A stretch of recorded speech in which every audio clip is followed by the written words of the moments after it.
Rev up your engine!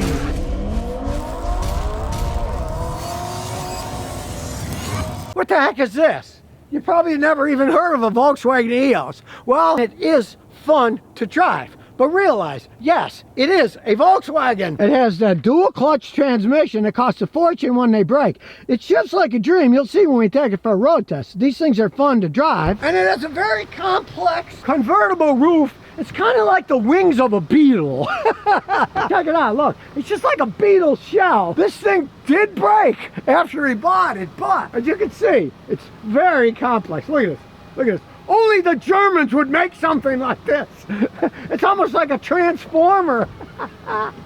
He got lucky because the first one he bought had problems short of stuff out, so they were nice at the Volkswagen dealer, and they gave him this one instead, and they gave him an extended warranty. Luckily they did, because they had to have a specialist come in and fix that roof when it broke. And between the roof and other work he had done on the warranty that he didn't have to pay for was over $5,000 worth of work. It's a typical German car in that respect. When stuff breaks, it costs a fortune. We'll get to the engine next. Now, other than the ticking noise, these babies have loud injectors, which is what's making that noise. It's running really smooth, but there's one reason it's running really smooth. Not only has 65,000 miles on it, but at 50,000 miles, it's a good thing they get in that warranty because they had to replace the head of the engine. The whole head had to be replaced. That just shows you that these things are expensive, and if I would have had a car that the head broke at 50,000 miles, I'd be breaking some heads at the dealer that sold it to me. Let me tell you, I would not be happy. Being a 4-cylinder, 2-liter engine, it's a decent size. And with that dual clutch transmission that this thing has, it is a very quick, fun to drive car. You just hope the tranny doesn't go on like the engine did, because that costs a fortune too. So they shipped insanely fast. Some American cars I've seen, as they age, they might take a second and a half lag to shift gears. This thing can do it in a few milliseconds. So when they work, they are phenomenal machines to drive around. But like the Tiger tank, it's over-engineered.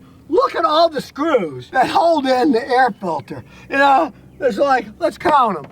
1, 2, 3, 4, 5, 6, 7, 8, 9, 10, 11, 12 of them holding the air filter in. I mean, you really don't need that. And of course, if you're like me and you hate plastic, well, everything's plastic. The intake manifold, plastic-orama. Now, like its predecessor, they only made these things for 9 years. And strangely enough, as you can see, it was made in Portugal. Assembled in Portugal. The engine and transmission, everything comes from Deutschland. The Germans made them. They just got a cheap deal on Portuguese labor, you know? Now it is a Volkswagen, so just for giggles, let's see how many codes it has. Plugs in right here and turn it on. Away we go. Put on diagnosis. Touchscreen had ridiculous proprietary software, wouldn't connect to modern phones. So he put an Alpine one in himself. Now we got the VIN number red. There we go. It's the 2-liter. And here we go with the diagnosis. And while it's diagnosing, I mean, it's got a beautiful interior. And these seats are still in excellent shape. You see there's a few faults coming up. And while we're looking around, there's the dual clutch transmission. So you can also do it manually if you want. 100% for Volkswagen, not bad. 2, 3, 4, 5, 6, 7, 8, 9 fault codes. So we'll start with the electronic gateway here. Luggage compartment lamp, open circuit. Never had a light in the trunk, so he doesn't really care. So back we go to check out the next set of codes. The gateway has 2 faults. Navigation system with CD control module, no communication. Radio, no communication. And of course that makes total sense because they took the original radio out. So of course it's not going to communicate with them. You notice he doesn't have a CD player anymore. He's upgraded it, but the stupid computer doesn't know that. So there's another code we'll ignore. Tire pressure monitoring. Well, we'll see what's going on with that. Hard warning, lower limit not reached. Hard warning, lower limit not reached. And again, hard warning, lower limit not reached. Well, he needs a little air in his tires. He knows they got nailed in one of them. And if that system ever breaks on the Volkswagen, get a tire pressure gauge. It costs a fortune to fix these stupid things. All right, so it's got one for the convertible top operation.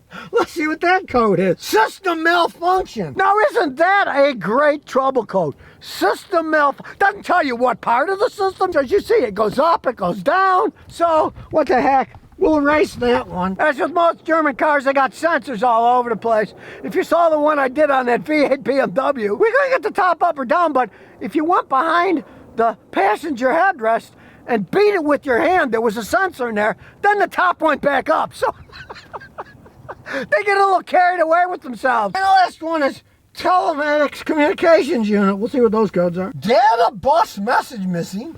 Data bus message missing. Control module immobilizer deactivated. These are all communication codes.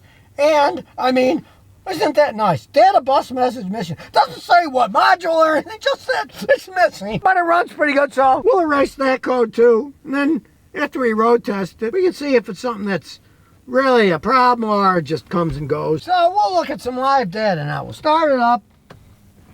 And we'll look at live data. With the notorious German overkill, watch this. We'll just flip through them for a laugh. Many pages of data. Look at them all. Whee! More and more and more. It's endless. We'll look at some interesting ones just to see what kind of shape it's in. Altitude correction factor. They're ready to go up in the mountains. As you can see though, no misfires, misfire counters are all zero. Didn't have any problems. I had to retarded any of the cylinders because they were knocking, so the engine's in good shape. Well, it should be. It's got a brand new head on it.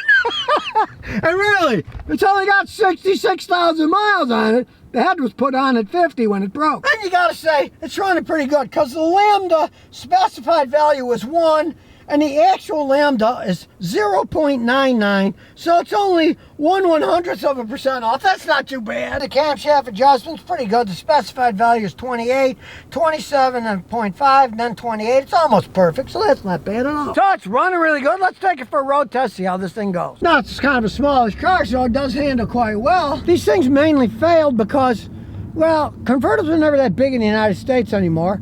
And it's kind of an in-between model. They were made in Portugal. The sales got lower and lower, and then after 9 years, they just stopped making the things. They sold a lot more of the Volkswagen New Beetle convertibles, but guess what? They don't make those anymore either. And really, they shift fast enough to where they're made. You really don't have to screw around with that yourself if you want to go fast. You can if you really want to play around. Nobody's behind us now, so here we go. To our little drag strip, and we'll see what this 2-liter can do. Here we go. Well, I'd say it's got a little bit of power there. See how fast that thing shifts? I'm not kidding you, just a few milliseconds shifts on these things. When these transmissions are working, hey, they're working and they're fun to drive. You want to accelerate? There you go. You hardly even feel the chip. And when they work, they're great design. This one's still working with 68,000 miles on it. Still the original transmission. Granted, the head of the engine was replaced, so that's not exactly a good thing. But the tranny's held up. Now realize every 40,000 miles you're supposed to have the DSG serviced. And guess what? It's 800 bucks each time. He's had it done, and that's probably one of the reasons this thing's still working as good as it is. And they are fun to drive. There's no arguing that. They're just not any fun to fix. You noticed it hanged high on the revs because we had it in sport mode. Now, we'll just put it in regular drive mode. And when we go through this light, assuming it's still green, you'll see it won't hang up as much. See, it's not going all the way to 7 and stuff like it was before.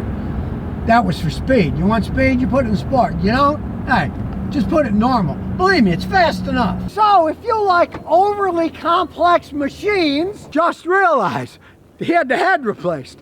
Thousands were spent on the roof. And it is a complex German machine with a dual clutch transmission. But boy, that baby, when it shifts perfectly. The little 2-liter engine, it zooms you around. They're fun to drive. They're just not all that much fun to fix. They made them for 9 years. They didn't sell that many of them in the end, so they stopped selling. They were all put together in Portugal. Kind of a slapdash thing, but they are fun to drive, and this is a fun toy for his wife. She takes it to work back and forth, 20 miles each way, and, you know, they're having fun with it. They don't take this thing on vacations. They take their Mazda for that. So if you never want to miss another one of my new car repair videos, remember to ring that bell.